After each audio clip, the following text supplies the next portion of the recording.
Attract any girl you want, तो किसी भी लड़की को अट्रैक्ट करने के लिए तुम्हें चाहिए दो बेसिक चीज़ें जो है looks and personality.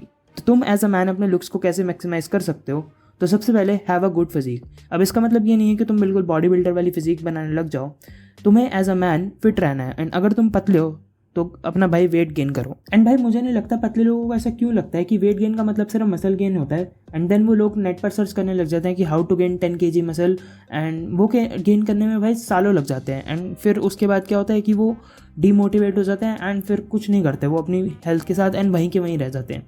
So basically जब तुम्हें बोला जाता है कि तुम्हें वेट गेन करना है तो तुम्हें बोला जाता है तुम्हें बोथ फैट और मसल को गेन करना है, जिसमें ऑब्वियस है कि तुम्हारा जो फैट परसेंटेज होगा वो तुम्हारे मसल परसेंटेज से थोड़ा सा कम होगा, जिससे तुम्हारी एक आइडियल फिजिक आए।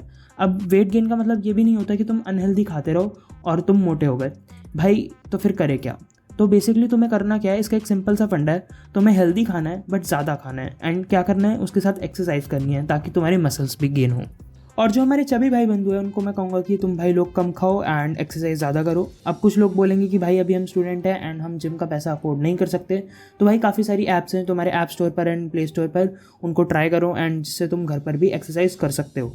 एंड जो हमारे चबी भाई बंधु हैं उनको मैं कहूँगा कि अगर ऐप्स भी नहीं यूज़ नहीं करनी तो मैं तुम्हें एडवाइस करूँगा कि तुम वॉक करो एंड फर्स्ट फ्यू वीक्स में तुम टारगेट रखो कि तुम 10,000 स्टेप्स तो कंप्लीट करो। अब बात आती है तुम्हारी ड्रेसिंग सेंस की, तो तुम्हें इतना ज़्यादा दिमाग नहीं लगाना जो तुम्हारे ये ड्रेसिंग या फिर फैशन इन्फ्लुएंसर या फिर यूट्यूबर बोलते हैं तुम्हें कि ये सब कर लो।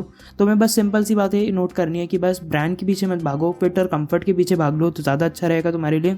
एंड अगर तुम्हें बेसिक सा भी ड्रेसिंग सेंस पता है तो तुम्हें पता होगा कि तुम किस चीज़ में अच्छे लगते हो और किस चीज़ में अच्छे नहीं लगते। बाकी फिर भी थोड़ी टिप्स देना चाहूँगा, हर जगह भाई स्पोर्ट्स शूज़ मत पहन के जाओ, एक पेयर स्नीकर में भी इन्वेस्ट कर लो। एंड भाई हाथ जोड़कर कह रहा हूँ कॉपी मत यूज़ करना, वो पता लग जाता है किसके पास ओरिजिनल है एंड किसने कॉपी यूज़ कर रहा है। इससे बढ़िया तुम बजट ब्रांड में इन्वेस्ट कर सकते हो, वो तुम्हारे लिए कंफर्ट भी रहेगा। उसके बाद आते हैं जो हमारे भाई लोग जिनकी थोड़ी सी हाइट छोटी है, तो मैं उनको कहूँगा कि भाई मोनोक्रोमैटिक लुक्स को ट्राई करो।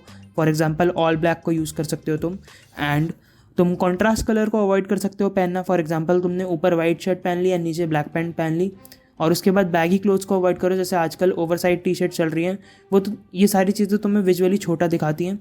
ये सारी चीज़ें ट्राई कर सकते हो तुम। बात करें हमारे चबी भाई बंधु की, तो भाई उनको मैं सजेस्ट करूँगा कि लाइट कलर पहनना अवॉइड करें क्योंकि आपके कर्व्स उनमें ज़्यादा दिखते हैं। एंड जो हमारे पतले भाई बंधु हैं उनको कहूँगा कि भाई तुम लेयरिंग ज़्यादा ट्राई करो, वो तुम्हें ज़्यादा हेल्दी दिखाती है। बात करें हेयर स्टाइल की, तो भाई आई डोंट थिंक सो 2023 में तुम्हें किसी भी हेयर स्टाइल में दिक्कत होनी चाहिए, बट फिर भी एक थोड़ी सी टिप, अगर तुम्हारा फोरहेड वाइड है तो मैं तुम्हें सजेस्ट करूंगा कि तुम फ्रिंज हेयर स्टाइल को ट्राई कर सकते हो। अब बात करें पर्सनैलिटी की, तो सबसे पहले सिंप मत बनो। लड़कियों को पता लग जाता है कौन लड़का सिंप है कौन लड़का चैड है। अब इसका मतलब ये बिल्कुल भी नहीं है तो कि तुम्हें सिग्मा पर्सनैलिटी में रहना है, और भाई सिग्मा पर्सनैलिटी के नाम पर तुम लड़कियों को डिसरिस्पेक्ट करना छोड़ दो। जैसे ही तुम लड़की को देखते हो तुम सोचते हो मैं तो सिग्मा हूँ एंड तुम सख्त बन जाते हो। तुम उस सख्त नहीं बन रहे, तुम बैड एटीट्यूड शो कर रहे हो। तुम्हें सख्ती और सिंप के बीच में रहना है।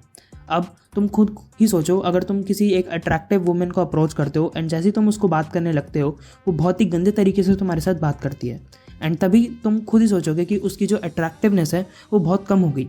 वैसी ही चीज़ तुम पर भी लागू होती है। अब जो नेक्स्ट पॉइंट है वो हमारे इंट्रोवर्ट भाइयों को थोड़ा सा दर्द दे सकती है, but have a good communication skills. कुछ बेसिक बता देते हैं। सबसे पहले मेंटेन आई कांटेक्ट। अब इसका मतलब ये नहीं है कि तुम क्रीप की तरह देखते रहो, एंड उसके बाद आराम से बोला करो, ये नहीं कि जल्दी जल्दी बोलो। उस चक्कर में भाई बेसिकली तुम्हारी जो आवाज़ होती है उसका बेस भी कम हो जाता है एंड तुम क्लियर भी नहीं बोल पाते। और भाई treat her like a good friend. And अब इसका मतलब ये भी नहीं है कि तुम उसको गालियाँ देने लग जाओ। अब ये सब करने के बाद एक लास्ट पॉइंट है जो कि थोड़ा सा हार्श पॉइंट है, but it is the truth. भाई पैसे कमाओ।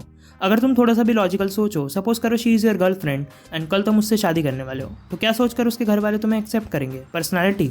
एक बार मैं फिर भी मान लिया कि भाई तुम्हारी पर्सनैलिटी अच्छी है, उन्होंने एक्सेप्ट कर लिया, बट भाई तुम उसको खिलाओगे क्या? पर्सनैलिटी के दम पे तुम बेसिकली उसको पैसे नहीं कमा सकते। एंड अब जब लोग कहेंगे कि भाई लड़कियां सिर्फ पैसों के पीछे भागती है, तो भाई मैं तुम्हें बोलना चाहूँगा कि वो पैसों के पीछे नहीं, वो अपने फ्यूचर को सिक्योर कर रही होती है। एंड तुम्हारे लुक्स और पर्सनैलिटी से घर नहीं चलेगा, और चाहे तुम्हारे पास कितना भी पैसा हो, अगर तुम्हारे पास डिसेंट लुक्स एंड अच्छी पर्सनैलिटी ना हो तो फिर भी तुम्हें वो नहीं मिलेगी।